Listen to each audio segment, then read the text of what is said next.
Ah bah, quand t'es fatigué et que tu donnes tout et que tu chantes 6 fois libéré, délivré à 10h du matin et que tu craques tes notes, mais que tu te dis « Ah, j'ai tout donné et qu'ils te disent que c'est bon et que c'est ta première expérience. Et qu'en plus, il était, je sais pas, 11h30 midi quand j'ai fini. Ils m'ont dit bon, bah, du coup, t'as fini, tu peux vaquer à tes occupations dans le parc toute la journée. Donc, moi, Classe. les doigts dans le nez comme ça, là, j'ai fait tous les manèges et tout. C'était trop bien. Marine Duhamel est une jeune chanteuse et comédienne que j'ai vue sur scène 2 ou 3 heures avant cet épisode dans la comédie musicale Sherlock Holmes. Je l'ai découverte 1 an auparavant lors d'une journée d'entraînement aux techniques du doublage où elle survolait déjà l'exercice.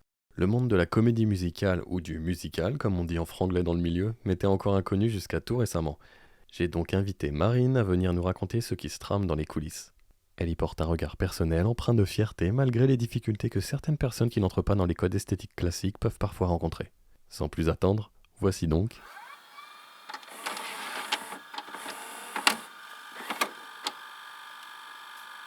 Marine Duhamel. Ah oui. Okay. Alors, Ça va être cette voix pendant 45 minutes. exactement. Marine Duhamel. Tout à fait. Bienvenue. Tu sors de scène, je sais, j'y étais. En pleine vacances scolaires, d'ailleurs, il y avait des airs de sortie de classe. C'est quoi le premier truc que tu fais après? En sortant de scène, Ouais. je fais des gros câlins à mes partenaires de scène. Directement. Bah oui, là en plus c'était la première pour certains, donc c'était des gros câlins bien chargés. Voilà. Sinon je fais et je déboutonne ma jupe qui est très serrée. En fait, ça va être ma question d'après. Le corset, c'est comment? Le corset, c'est corsé. Ok. Bon, écoute, on a une pub là, on est bien. Non, c'est bien, ça maintient. C'est esthétique. Puis ça nous. Voilà, c'est en pleine immersion dans l'époque, donc c'est cool. Absolument. Oui. Écoute, ça fait combien de temps que tu la joues, celle-là? Alors, on a fait la création de, du coup, Sherlock Holmes, l'aventure musicale, en octobre 2022. Donc, ça fait tout pile 1 an. Waouh, joyeuse. Bon, je Oui. vais pas chanter parce que Parce parce que j'ai affaire à une chanteuse professionnelle. En tout cas, les claquettes, c'est un art rare. Tu maîtrisais avant ou t'as dû t'entraîner sur ton tapis de salon pour pas trop saouler tes voisins? Alors, j'ai toujours rêvé de faire des claquettes. J'ai pris un cours d'initiation il y a 3 ans et je me suis rendu compte que j'avais une raideur dans les jambes incroyable. Mais comme je suis fan de claquettes et fan du film La La Land, j'avoue, je pense que ça a été un petit clin d'œil aussi de la part du metteur en scène qui m'a dit « Allez, on va se challenger, on va mettre des claquettes ». Puis comme on partait en Irlande, j'avais pas franchement le choix. Donc j'ai appris pour le show et j'essaie de me débrouiller comme je peux. J'avoue, c'est pas la partie où je suis la plus aiguisée, mais ça va. C'est pas une demande de toi, c'est lui qui a Non. dit. Non. Ok. Ça aurait pu. Oui, c'est vrai. Vas-y, on met des claquettes. Ah bah c'est sûr que moi, ça me fait plaisir. Bah Je alors. trouve ça bien de se challenger. Comment t'en es venu à chanter professionnellement? Oh mon Dieu. Tu chantais sous la douche et on t'a entendu dans la rue. Celle-là, Non, mon Dieu, Ça ça sera une c'est star. vraiment l'histoire cliché, tu sais, en plus sous la douche, quelqu'un qui passe inopinément. Oh Non, moi du coup je viens du sud de la France et j'ai la chance d'avoir une maman qui est chanteuse et qui m'a mis sur scène quand j'étais petite pour des spectacles de fin d'année, pour des concerts. J'ai chanté dans les maisons de retraite, dans les écoles.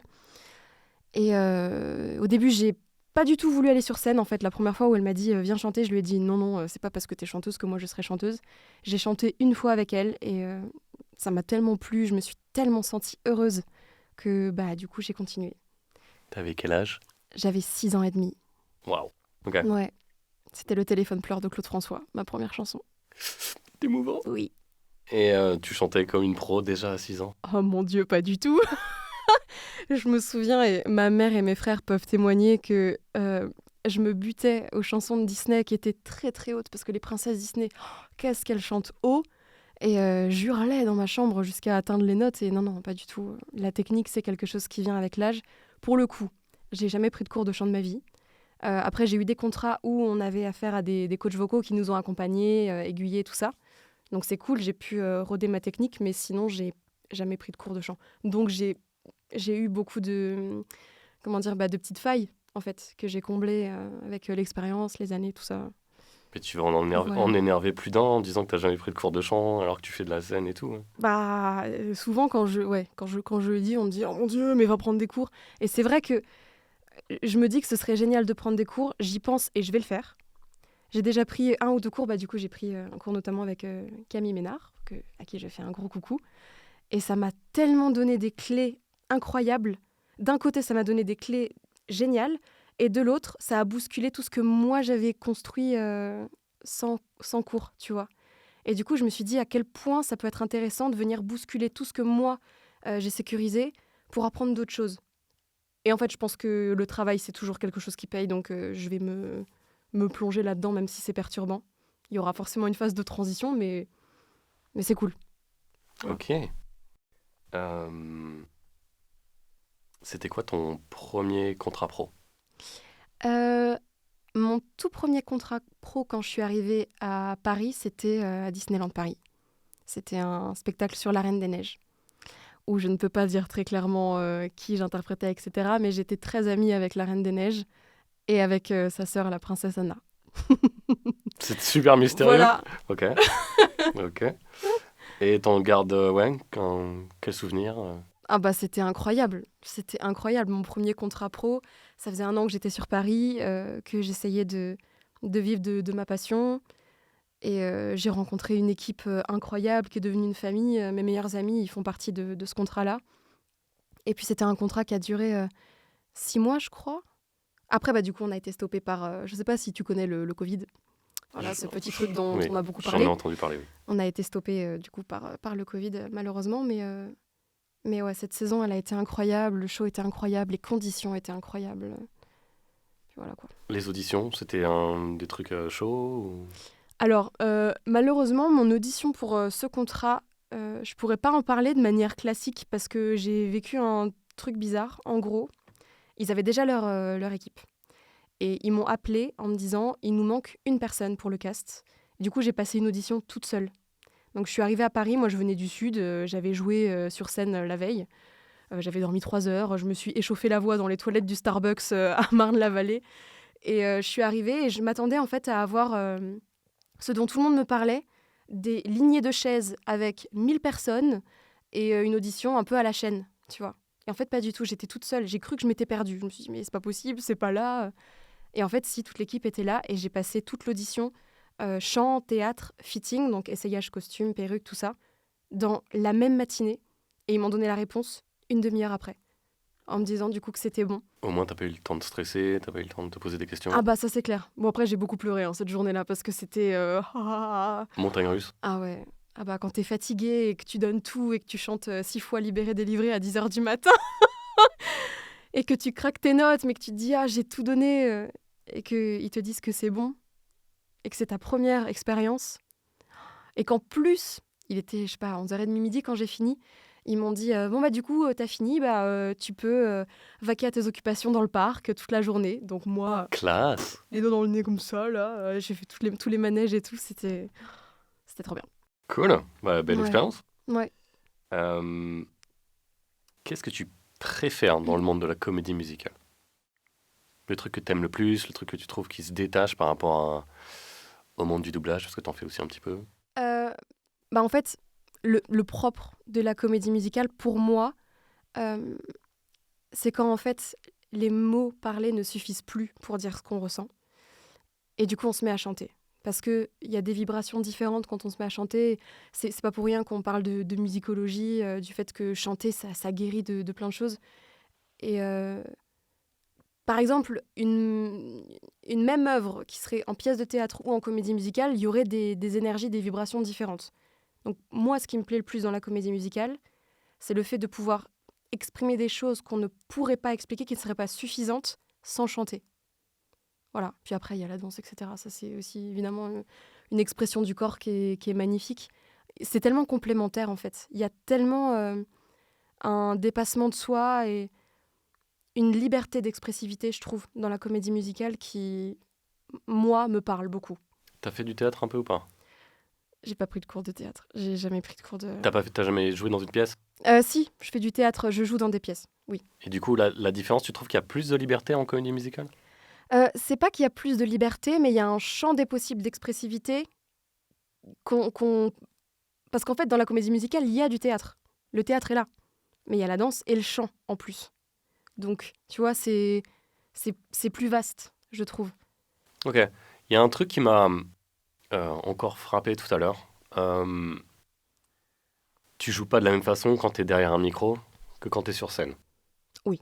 Et du coup, tu t'es jamais dit, en faisant beaucoup de comédie musicale, ça va soit déformer mon jeu au micro, ou l'inverse. En étant au micro, ça va m'orienter vers quelque chose d'autre. Si. Moi, je pense que tout est complémentaire. Je pense qu'il faut faire son marché un peu partout. Mais c'est vrai qu'en commençant le doublage, j'ai senti qu'il y avait des choses un peu où je plaçais ma voix dans un visuel aussi de comédie musicale. Je sais pas trop comment dire. Mais c'est les remarques qu'on m'avait beaucoup fait dans ma première formation en doublage. On m'a dit fais attention au jeu comédie musicale. Tu sais, ce truc qu'on a un peu, et potentiellement que je fais là tout de suite pour ce podcast, mais de polir ta voix, de faire en sorte à ce que les harmoniques, ce qu'on appelle les harmoniques, tout ce qui est un peu résonance, tout ça, soient parfaites, un peu lisses, tu vois. Chose qu'on fait pas dans la vie de tous les jours quand on parle. Ça sort comme ça sort, on calcule pas, tu vois. Et en doublage, je trouve que même si tout est très technique et que voilà, quand on joue quelque chose de dramatique, évidemment qu'on va assombrir sa voix. Donc il y a des placements qui sont différents et conscients, mais il faut se laisser avoir par son instinct. En comédie musicale, c'est la même chose, mais on est sur scène, donc forcément il y a aussi des notions de projection. Donc on place quand même aussi. Je sais pas si c'est assez clair ce que je dis, c'est peut-être un peu flou. C'était quoi la question? Tout n'est pas... si tu te comprends, c'est le principal. Peut-être qu'en revoyant la vidéo, je vais faire « Ah, maintenant, je te comprends. » Là, sur le moment, c'est assez flou, en vrai. Ouais. Mais attends, ta question, c'était...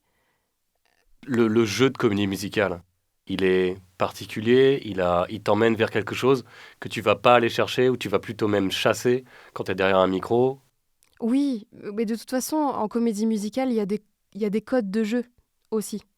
Qu'on peut prendre pour une pièce de théâtre, qu'on peut prendre aussi pour être derrière une barre en doublage, mais en comédie musicale, quand même, il y a un univers comportemental, vocal qui est différent, je trouve. Non, tu trouves pas? Si, complètement. Enfin, En c'est-à-dire voyant des comédies musicales, tu trouves pas? qu'il y a un langage corporel qu'il n'y a pas Oui. du tout en doublage, parce que de Complètement. toute façon, tout doit passer par la voix. Mais il y a ça aussi au théâtre. Il y a du langage corporel au théâtre. Oui. Mais il y a autre chose encore. Le jeu du théâtreux, il est différent du jeu de la comédie musicale, tu vois. Et c'est là que je me dis, parfois, moi qui suis habitué au jeu naturaliste, ou Oui, tu bien vois, sûr. il y a des moments où je me dis, ça derrière un micro, ça passerait pas. Mais c'est pas pour ça que ça passe pas en comédie musicale, tu vois. C'est mon réflexe de me dire, oula, moi je l'aurais pas fait comme ça. Oui, bien sûr. Après, ça dépend du registre aussi. De là où tu es, par exemple, Sherlock Holmes, qui est un spectacle jeune public, où tout est très coloré, c'est très dynamique. Forcément, c'est un jeu qui se veut naturel. Évidemment, de toute façon, le but du jeu, c'est d'être sincère à 100% du temps. Mais ça reste quelque chose quand même de très coloré, de très engagé dans les intentions. Donc ça pourra pas être la même chose que une autre comédie musicale 100% sérieuse, entre guillemets, tu vois. La cible, tu dirais, c'est quoi en priorité de Alors, Sherlock Holmes? ce qui est chouette pour Sherlock Holmes, c'est que c'est un spectacle qui a plusieurs cibles. En fait, il y a une double, voire triple lecture du spectacle. Je pense que petits et grands peuvent s'y retrouver. Petits et grands peuvent passer un super moment. Visuellement, c'est hyper chouette, hyper coloré, dynamique. Ça bouge tout le temps, on voyage, donc les enfants, on s'ennuie pas. Mais ça reste quand même un show assez mature, avec de vrais enjeux, de vrais personnages, avec des failles. Donc je pense aussi que ça peut attirer les grands. En tout cas, nous, on est de très très grands enfants, et nous, on s'éclate à faire ce show, donc je pense qu'on peut s'éclater à le voir aussi. Est-ce que je vends bien le spectacle? Mais carrément, j'ai envie de le revoir tout de suite. Oh waouh! Qu'est-ce que tu aimes le moins dans la comédie musicale? que tu retrouves mieux ailleurs ou que tu vas chercher plus ailleurs? Ah, donc on parle en termes humainement, artistiquement? Ou je peux Tout. parler... Ok. Ce que j'aime Ton le ressenti, moins... ça peut être de l'émotionnel. Ok. Ce que j'aime le moins dans la comédie musicale, et de manière générale dans l'artistique, mais principalement dans la comédie musicale, c'est tout ce qui a trait à la comparaison, tout ce qui est processus d'audition, ce, ce- cette petite sphère en fait qu'on a, euh, qui pourrait être, et qui l'est parfois, et heureusement, ultra bienveillante, avec des gens qui se conseillent, qui s'apportent beaucoup de bienveillance, tout ça. Mais ça reste quand même un grand champ de bataille la plupart du temps. Et ça, moralement, émotionnellement, c'est difficile. Voilà, je pense que c'est la chose que j'aime le moins, Ok. honnêtement. T'es arrivé sur un champ de bataille, tu pensais pas que ça allait être le cas, tu pensais que ça allait être plus... Oh si, franchement si, on le sait, c'est compliqué. En plus, on travaille avec de l'humain, on travaille avec de l'artiste, donc il y a une part d'ego qui est pas négligeable. Je suis pas du tout en train de dire que j'en ai pas. Pour être artiste, évidemment qu'il faut un ego, mais c'est un ego dont il faut prendre soin. Euh, il faut être doux avec soi-même et doux avec les autres. Et moi, je pense que on a tous notre place quelque part et que de toute façon, si on travaille et qu'on mérite, les choses se passent comme elles se passent. Et toutes ces énergies un peu négatives qui flottent autour de tout ça, c'est ça, moi, qui me dérange. Mais ça fait partie du jeu. Donc c'est la partie C'est humaine comme ça. finalement, qui est pas toujours Ouais, bienveillante. mais en tout cas, je parle vraiment juste du process d'audition, de tout ça. Parce que sinon, humainement, c'est un bain de bonheur, tout ça, évidemment. On est toujours intégré dans une famille. À chaque projet, c'est une nouvelle famille. On partage énormément, on se parle de nos vies. C'est une super belle émulation. Vraiment, je tiens à le préciser parce que du coup, on va croire que je... Non, Voilà. non, non. Mais Mais on a commencé par les choses qui allaient bien, donc... ouais, bien sûr. Mais ouais, super belle émulation à chaque fois. Voilà, il y a beaucoup de beau là-dedans, évidemment. Pour toi, quand l'aventure est partie, c'est le positif, mais c'est la préparation ou c'est la partie avant, en amont, qui peut de temps en temps être Ouais, un peu souvent. difficile. Ouais, souvent. Je comprends. Mais c'est aussi des maladresses de production, de commencer. Il y a beaucoup de choses en fait en souterrain qui se passent et où les productions, directeurs de casting pensent qu'on n'est pas au courant, mais tous les artistes se parlent entre eux. C'est un microcosme en fait. Et du coup, il y a beaucoup d'informations qui dévient, il y a beaucoup de choses qui sont sues, qui ne devraient pas être sues. Et du coup, ça crée des tensions un peu, tu vois. Voilà. Donc c'est tout ça, moi, que j'essaye vraiment de mettre de côté.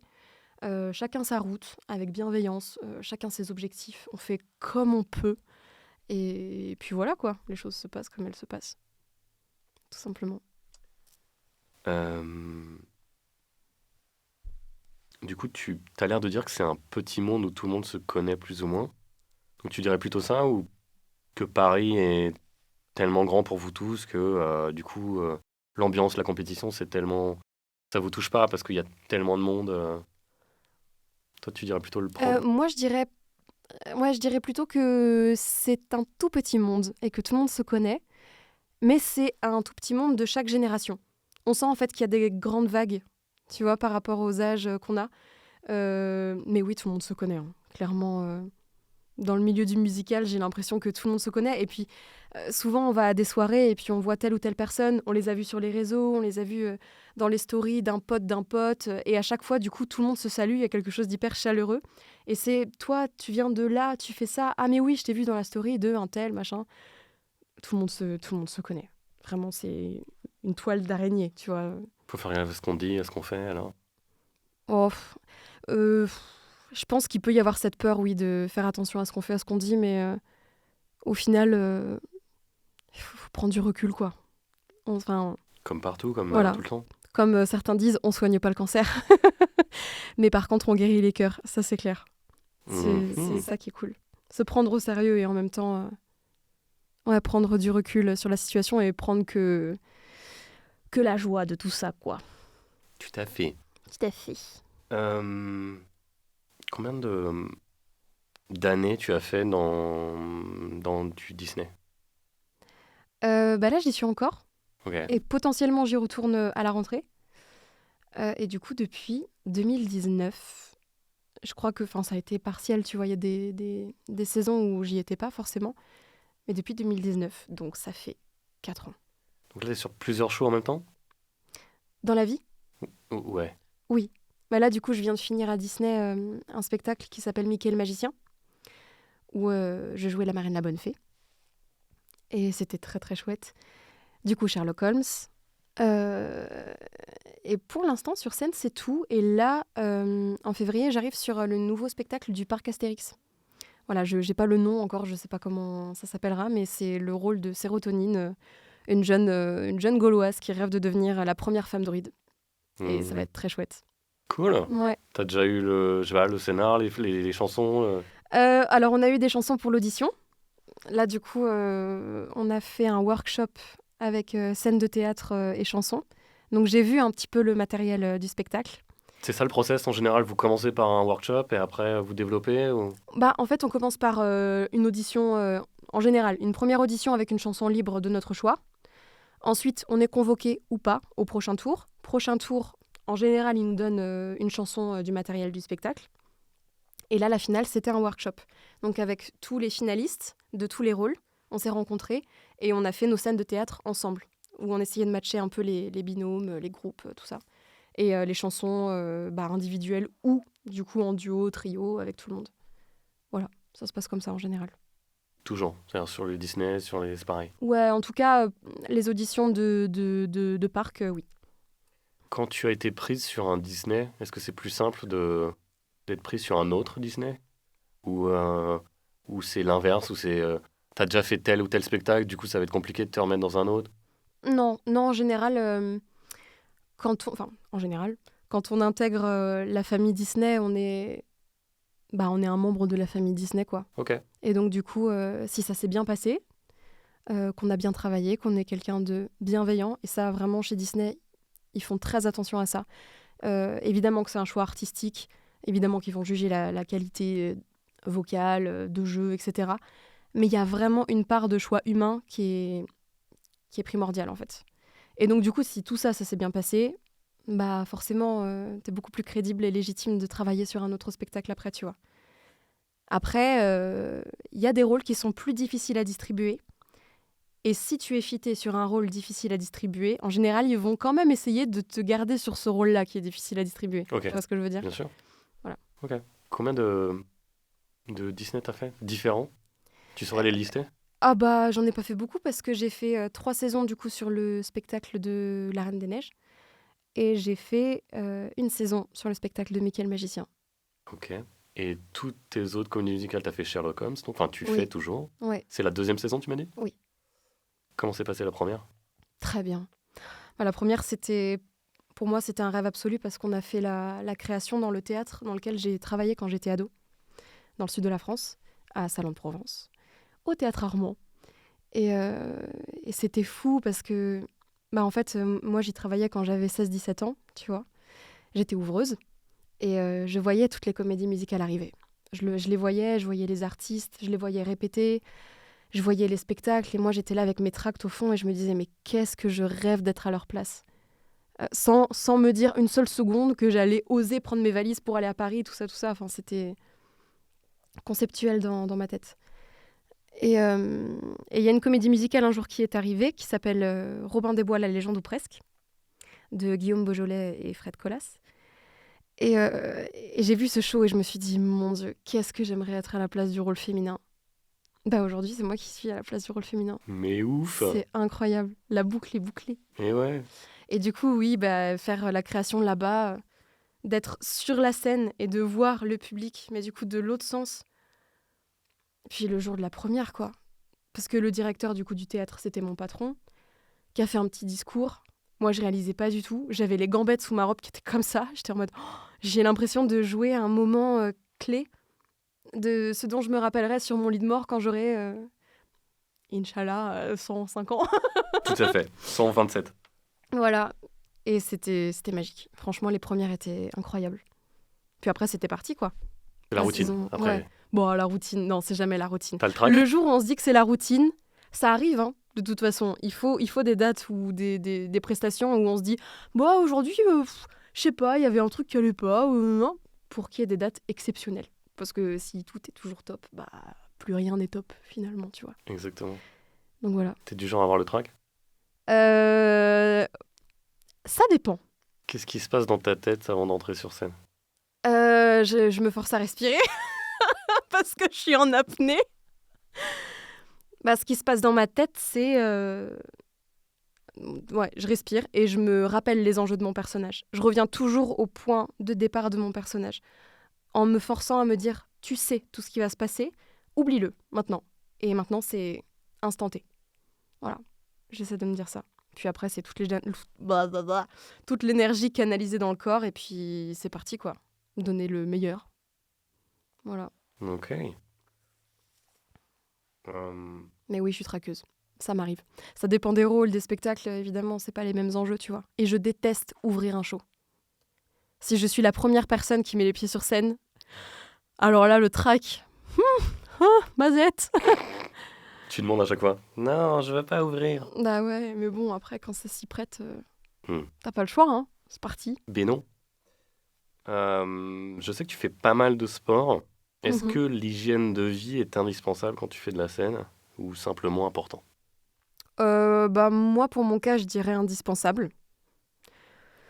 Parce qu'en fait, la voix, c'est un instrument dont il faut prendre soin. Et ça passe par l'hydratation, l'alimentation. La clé d'un bon chanteur, je ne veux pas dire de bêtises parce que je n'ai pas pris de cours, donc attention.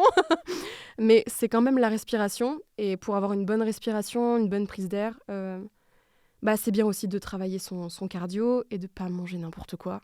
Enfin, moi, je vois la différence en fait tout de suite quand je lâche un peu prise sur la nourriture et que je mange un peu n'importe quoi, de quand j'ai une bonne hygiène de vie, tu vois. Au niveau de la voix, tu le ressens? Ah oui, clairement. Qu'est-ce qui se passe? En fait, alors là, on rentre dans des détails très très glamour, mais par exemple, les produits laitiers, c'est très très mauvais pour les cordes vocales. Ça fait des bulles. Donc du coup, ça peut être plus favorable aux sécrétions, tout ça, tu vois. Même le chocolat, il y a plein de choses qui sont un peu contre-indiquées pour la voix. On fait ce qu'on peut, encore une fois, on n'est pas là juste pour manger de l'air et boire de l'eau avec du miel et du thym, tu vois, mais quand même. Ouais, une bonne hygiène de vie, c'est la base. Surtout quand tu t'es sur un show où tu bouges pas mal, où tu as un bon cardio, où tu dois avoir un bon cardio, justement, t'entretiens la machine, quoi. Ton corps, c'est ton véhicule, que tu sois artiste ou non, mais encore plus quand t'es artiste. Dans Sherlock, tu chantes, tu danses? Oui. T'aimes faire les deux? Tu préfères chanter? Tu préfères... Imagine, je dis « Oh, je déteste chanter !» Truc horrible. Franchement, j'adore faire les deux, c'est tellement génial. Moi, j'adore danser. Je me considère pas comme une excellente danseuse, pas du tout. J'ai le rythme et je m'investis, vraiment. En tout cas, je suis une bonne vivante là-dessus. Mais ouais, c'est un plaisir de danser, c'est génial. Puis là, en plus, notre chorégraphe, Johannes, il est génial. Et puis notre dance captain, Clément Cabrel, à qui je fais un bisou aussi. Un dance captain, tu nous Oui. expliques pour les novices comme moi? Un dance captain, un capitaine danse. C'est celui, en fait, qui est le référent de toutes les chorégraphies, qui nous rappelle à l'ordre quand on se trompe, qui nous cadre, en fait, tout simplement. C'est différent du chorégraphe, ça? Oui, en fait, le chorégraphe va être là sur la création. Il va nous créer les chorégraphies, nous apprendre les chorégraphies, nous faire répéter.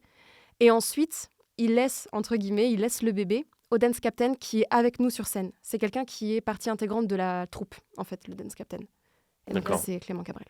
Moi, je fais un parallèle avec une équipe de foot, avec l'entraîneur et le capitaine de l'équipe. Le capitaine, il est sur le terrain, il joue. Voilà. Et l'entraîneur, il est derrière, il coach. Exactement. Et du coup, le chorégraphe peut ne pas être là tout le temps. Okay. Voilà. En gros. Je viens de découvrir un métier. Voilà, le dance captain. Incroyable. Avec l'accent. Oui. Le rôle que tu rêverais d'incarner sur scène et en doublage? Aïe, aïe, aïe. Alors, le rôle que je rêverais d'incarner sur scène, ce serait le rôle de Mia dans La La Land. Donc la comédie musicale n'existe pas. Donc du coup, je sais pas si je réponds vraiment à ta question, mais je rêverais que La La Land soit montée en comédie musicale. Au boulot, allez. J'aimerais tellement. Et du coup, le rôle de Mia, l'héroïne de La La Land, clairement. Et en doublage, j'aimerais beaucoup doubler une héroïne Disney. Une héroïne Disney pleine de failles. Tu vois, pas pas une princesse Disney classique, on va dire. Une héroïne un peu comme les dernières héroïnes qu'on a eues, quoi. Un peu plus réaliste, un peu plus moderne, avec des enjeux très importants. Voilà. Ok. Oui. Eh bien, l'appel est lancé. Oui. Et d'ailleurs, juste un petit clin d'œil, j'ai mon amie Océane de Montis qui est sur le spectacle, qui joue la princesse Jaya, qui vient de doubler pour la première fois une héroïne Disney dans Asha. D'accord. Je me souviens plus exactement du titre, mais et la bonne étoile, je crois. Wish et la bonne étoile. Et du coup, elle double le personnage féminin principal. Et c'est incroyable. Tu as fait des courts-métrages. Quelle expérience tu en tires?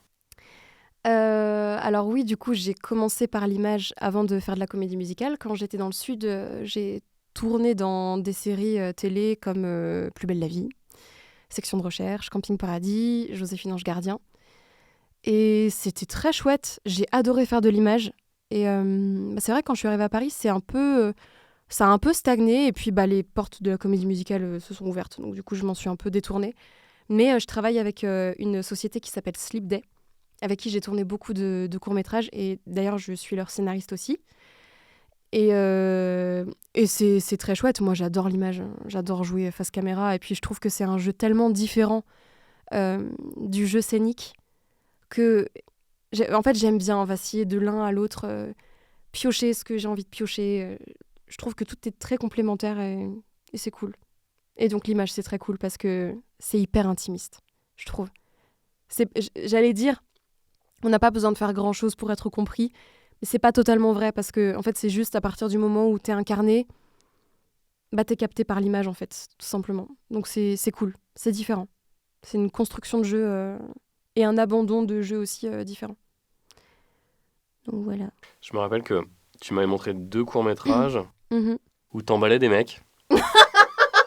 Absolument. Génial. Et là, dans le spectacle familial tranquillou, toi, Ouais. tu pécho Watson, quoi. Ouais, absolument, ouais. Ok. Y a un problème? Sois honnête avec moi. C'est un prérequis quand tu signes un contrat ou... C'est genre, ils se sont dit, qui on peut mettre sur ce rôle? Il y a un bisou. Oh, Marine Duhamel, c'est parti. Non, c'est pas un prérequis. Après, bon, ça arrive. Qu'est-ce que tu veux que je te dise? Tu sais, on reste professionnel. Hein. Tout à fait. Voilà. Bisous à Harold Simon, d'ailleurs, que j'ai embrassé aujourd'hui. J'ai vu. Est-ce que les courts-métrages t'ont appris un truc de particulier que tu gardes et que tu emmènes dans ta petite valise artistique? Franchement, oui, la sincérité. Je pense que c'est vraiment en jouant face caméra que j'ai appris à détendre mon visage, à vraiment chercher à l'intérieur ce qui pouvait être montré à l'extérieur.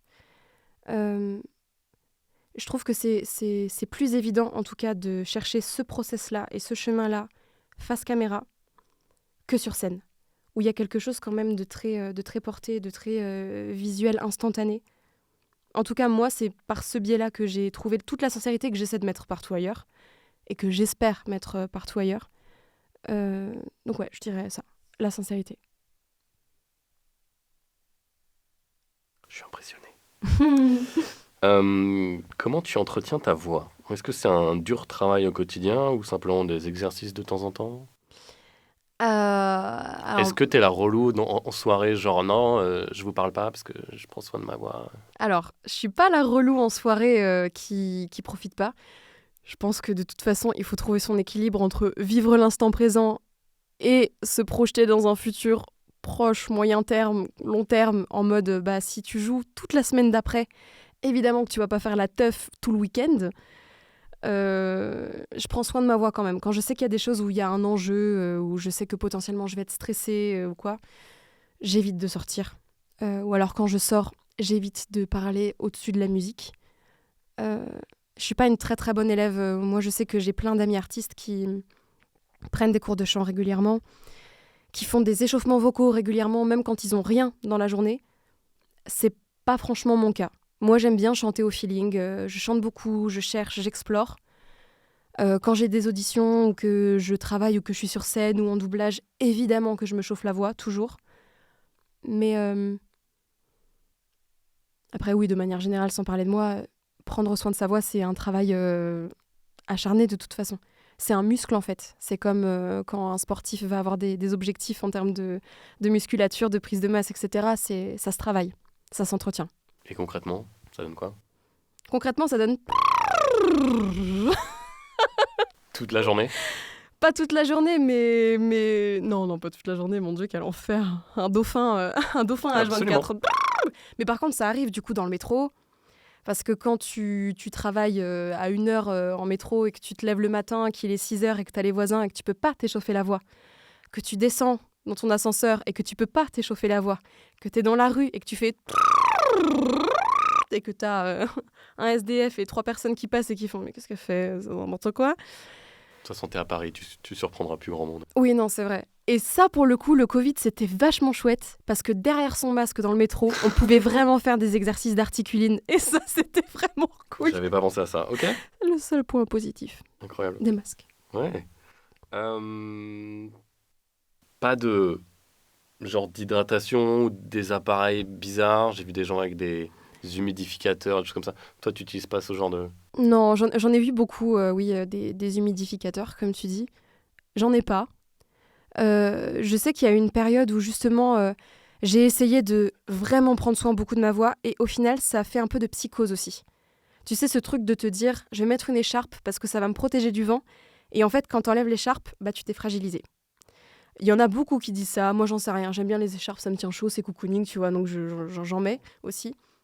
Mais non j'ai pas de machine bizarre. Après oui comme tout le monde j'ai des pastilles pour la gorge et des sprays à la propolis, tu vois. Voilà. Des tic-tac et tout ça, quoi. Des tic-tac, quel enfer.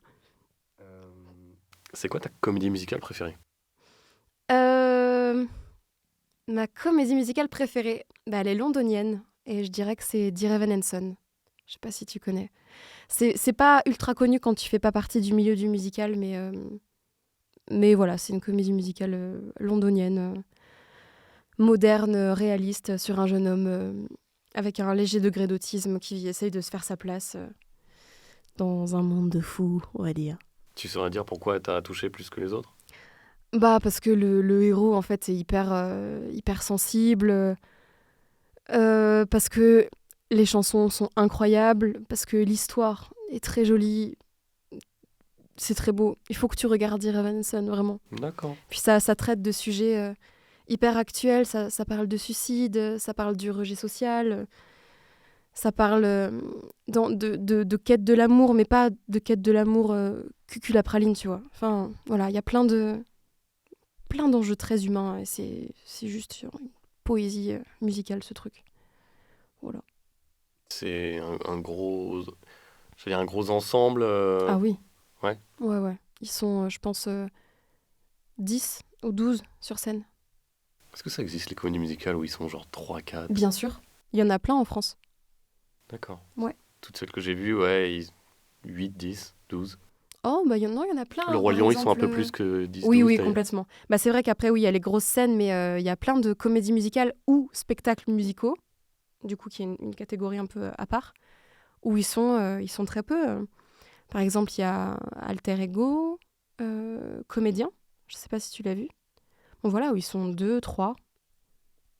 Il y a même des comédies musicales en one-man show, one-woman show. Wow, ok. Ouais. Ah ouais, ça doit être quelque chose. Mais je sais pas du coup vraiment si on peut dire que c'est comédie musicale ou si on appelle ça spectacle musical. Je sais pas dans quelle mesure, tu vois, Je t'avouerai que j'ai jamais fait la distinction. bah, Enfin, je me renseignerai s'il te plaît. en rentrant. Ouais, tu m'envoies SMS. Oui, ça marche. T'en as dévoré beaucoup toi-même avant d'en faire?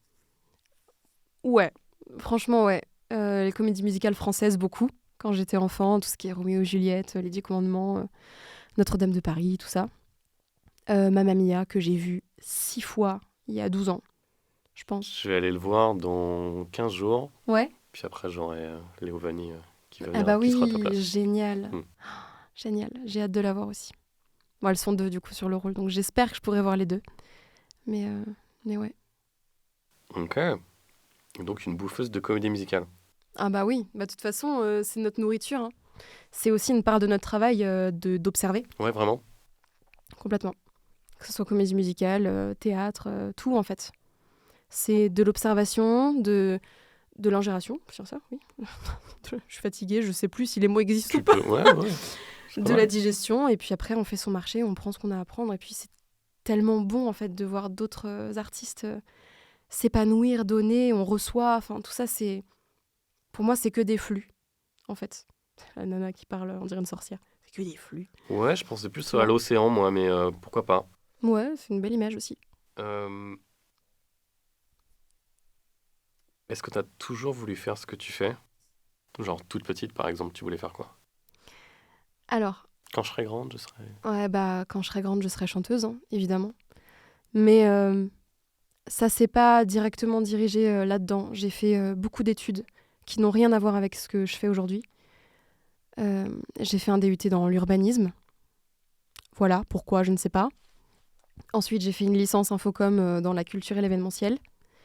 On se rapproche. On se rapproche un peu. En fait, Ouais. petit à petit, j'ai accepté. Parce que je me suis dit, quand j'étais plus jeune, en fait, je voulais pas mêler tout ce qui était soucis administratifs, financiers, avec la source qui me donnait le plus de bonheur. Je voulais pas que ce soit mêlé tout ça. Donc j'ai voulu être prof des écoles. Donc j'ai voulu faire une licence. Donc ce DUT, ça a été pour faire 2 années, voilà. Puis finalement, je me suis dit, peut-être dans l'événementiel, dans le culturel, au moins il y aurait un peu d'artistique. Et en fait, ça m'a pas plu. Pourtant, j'ai réussi mes études, hein, j'ai eu mes diplômes sans aucun souci. Et donc là, j'ai eu 19 ans et j'ai fait mon premier tournage, qui était sur Joséphine Ange Gardien. J'ai fait un tournage d'1 mois, c'était incroyable. Et en fait, la routine de ce tournage m'a tellement plu. Et la même année, du coup, j'ai été repérée par une troupe de comédie musicale du Sud, avec qui j'ai commencé à jouer des spectacles pour enfants, à tourner un peu. Et ça m'a tellement plu. Et je me suis tellement épanouie. Que là, ça a switché et je me suis dit, en fait, si notre travail représente 70-80% du temps qu'on passe sur cette terre, je me vois pas faire autre chose que ce qui me rend vraiment heureuse. Et là, je me suis dit, bon, d'accord, les enjeux ont changé quand même. Puis en fait, on mûrit, on grandit, on apprend. Et je me souviens plus de la question. Si, bah, du coup, voilà, c'est... T'as toujours voulu faire... Voilà, donc du coup, c'est ça qui m'a complètement orientée, en fait. Ok. Donc D'avoir switché ce t'es truc. parti sur autre chose quand même. Ouais. Et comment ta famille a réagi par rapport à ça? Parce qu'en général, c'est... Ah, t'es artiste.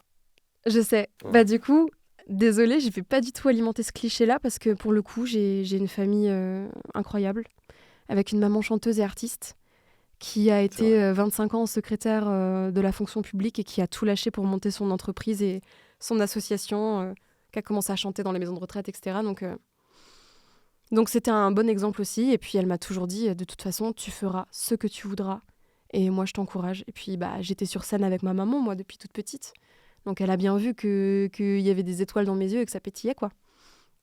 Et mes 2 frères, mon grand frère et mon petit frère, sont artistes aussi. Qu'est-ce qu'ils font? Ils sont chanteurs, musiciens, auteurs, compositeurs, interprètes. Voilà. Et mon grand frère est aussi comédien et mannequin. Oui. Donc du coup, bah, ça a été un bain de soutien, quoi. Et d'amour, en fait. Donc ça, c'était chouette. Ok. Bah écoute, il en faut bien. Oui. Des familles qui font pas... Ouais. Dans tous les cas, je me serais battue. Hein. Bec et ongle, je serais partie. Quoi qu'il en soit. Mais j'avoue que c'était un bon coup de pouce. Est-ce que tu as des hobbies? Des hobbies. Le beurre de cacahuète. Ah, ça c'est pas mal. Elle est pas mal. La pire réponse. Allez. Non, en vrai, bon, si, le beurre de cacahuète, clairement, c'était une vraie réponse premier degré.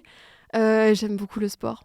J'aime beaucoup le fitness. J'aime beaucoup tout cet univers-là. Voilà, j'adore faire du sport, de la musculation. Je m'intéresse beaucoup à tout ce qui est alimentation sportive. Là, je suis en train de faire en parallèle une formation pour devenir coach aussi, à côté de ça. Coach sportif. Ouais. Enfin, pas vraiment coach sportif parce que plus axé sur l'alimentation sportive, tu vois.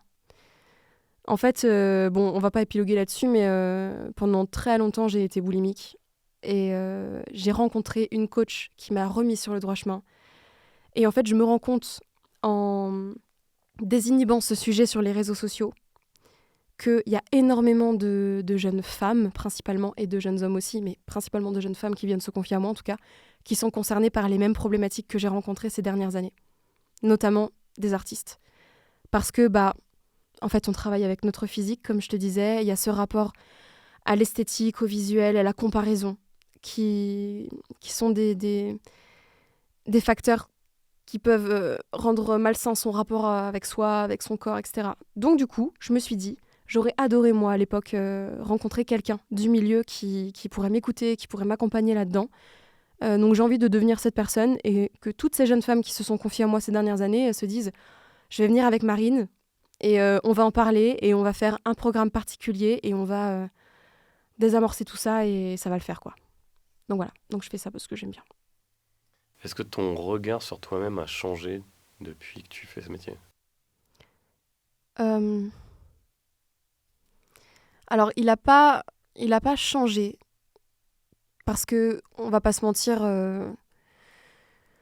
être une femme en 2023, c'est pas franchement facile quand tu t'es au collège, au lycée et que tu te compares constamment et que tu as tous ces trucs de popularité, pas popularité, de ci, de là, de il faut faire un 36, un 38, et puis si tu t'achètes un 40, ça va pas, donc t'achètes un 36, tu rentres pas dedans. Blablabla. Bref, tout ça, ça existe aussi dans le milieu du musical. Et comme tu es visible, c'est accentué. Donc il faut d'autant plus travailler sur l'amour que tu as pour toi-même, sur le lâcher-prise, sur le on est toutes différentes, on est toutes belles, etc. En fait, c'est un travail constant pour lâcher prise. Donc oui, ça a beaucoup changé parce que j'ai vécu des situations compliquées, de reprise de rôle, de je rentre pas dans la robe de la fille que je remplace, de elle me prête ses bottines, ça rentre pas parce que mes mollets sont plus épais, voilà, ce genre de truc.